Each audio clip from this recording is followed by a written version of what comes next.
After nearly 5 months, 30 witnesses, and millions watching, the Michael Jackson and AEG live wrongful death trial is coming to an end. Closing remarks in the high-profile case begin today. Here with a recap and more on what else to expect from the trial is journalist Rupa Michelini. Welcome to the show. Thank you. Good to be here. Now, before we get to all the closing remarks that will be going on today, give us a little bit of history, some of the pivotal moments that have happened in this case so far. All right, where to begin? I know. 5 months. Come on. I know, 5 months. That's right. It started in April.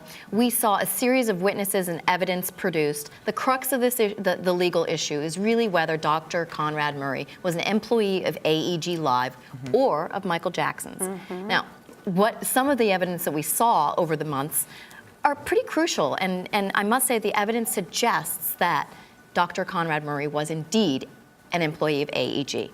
Which makes his actions, whatever he did that caused the death of Michael Jackson, somewhat AEG's responsibility. Now, to what extent is really the issue? It's not so much whether they're responsible, but to what extent and how much they're responsible. Just how culpable they are. Correct. So now that closing remarks are beginning today, what can we expect to hear exactly? Right. So much of the evidence that was provided, emails over the last 5 months, phone conversations, discussions, contractual information, videotapes of Michael Jackson, which I think was one of the high points of the 5-month trial, really. I mean, we saw Michael Jackson's condition, his health. We saw rehearsal videotapes where his health was clearly in decline. Yes. Precisely.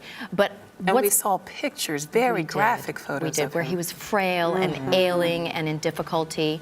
Now, what is crucial for this particular, the closing argument portion of this trial is that now they can bring in some of the emotional stuff. You know, pictures of Michael Jackson when he was successful and in fantastic health, testimony and anecdotes about his life, about his family, what happened, his suffering. It can be more of an emotional plea in addition to the summary of the legal points. So what exactly does each side need to prove? You mentioned that they had to figure out the big question, who he actually worked for, Conrad Murray, who he worked for. But how does each side go about proving that? Right. So what they've done, the defense claims that Murray was not their employee. But of course, we've seen emails by the executives at AEG that suggest, in fact, that they admit that Murray works for them and not Michael Jackson. Yeah, one just surfaced the other day, didn't it? That's a smoking gun, my friends. Yeah, it sounds like it. Yep. Let's read a bit of it. It says, we want to remind Conrad Murray that, excuse me, that it is AEG, not MJ, who is paying his salary. We want him to understand what is expected of him. That sounds like a smoking gun, like you said. Oh, yes, I mean, it certainly is. Not to mention, I'm sure they have pay stubs and checks that went to Conrad Murray. You don't need a signed contract. That was one of the issues at the trial. They're saying that they didn't, technically, Murray signed the contract between AEG and Murray, but AEG didn't. You know, you've got all the other evidence to prove that they were in negotiations, and in fact, he was an employee. Not only their direct statement in an email saying he was their employee, but also the fact that he was being paid by AEG. So how can they even begin to refute that with all this written evidence? Okay, so this is where it gets very tricky. An employer is not necessarily liable for an employee's criminal conduct or conduct outside of the scope of employment. Exactly. And then we're saying drug abuse is a criminal action. It's a criminal act, exactly. And there, I mean, essentially AEG, and let me know if I'm off track here, is arguing that he was a junkie long before he arrived in our care. And what he was, all of these things that he was procuring, he procured them illegally. Like propofol is not supposed to be used outside of a hospital. Correct. Okay, so that's what they're relying on. So if they prove that what he did indeed do to procure these drugs was criminal, then they're not liable. Unless AEG officials, and if we have a paper trail that suggests that AEG officials knew this was happening, turned a blind eye, and in fact, perhaps more than turned a blind eye, even told Conrad Murray, you got to do what you got to do to get this guy up and running in a rehearsal. If it's propofol, so be it. Well, that was where Debbie Rose's testimony will come handy for them, is the fact that she said that he had been using drugs and addicted to drugs ever since his hair caught on fire during the Pepsi commercial, right? That's right. And he was in tremendous pain, and this is something AEG was aware of. So this is not something they walked into blind, my friends.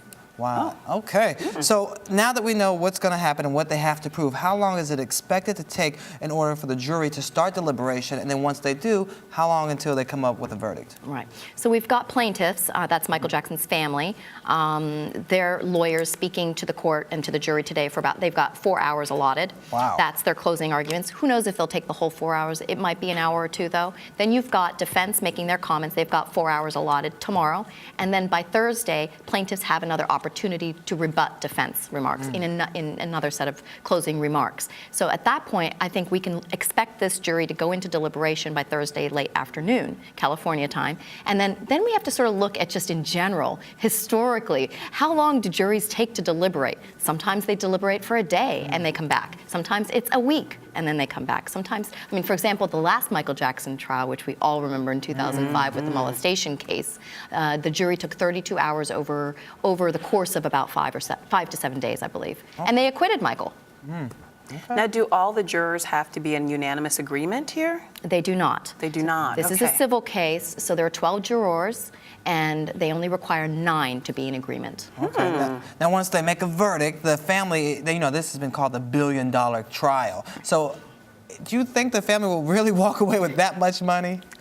You know, I actually looked up some of the other wrongful death lawsuits historically in this country. We've got some celebrity wrongful death lawsuits. We've got David Carradine. Well, his widow was only awarded $400,000.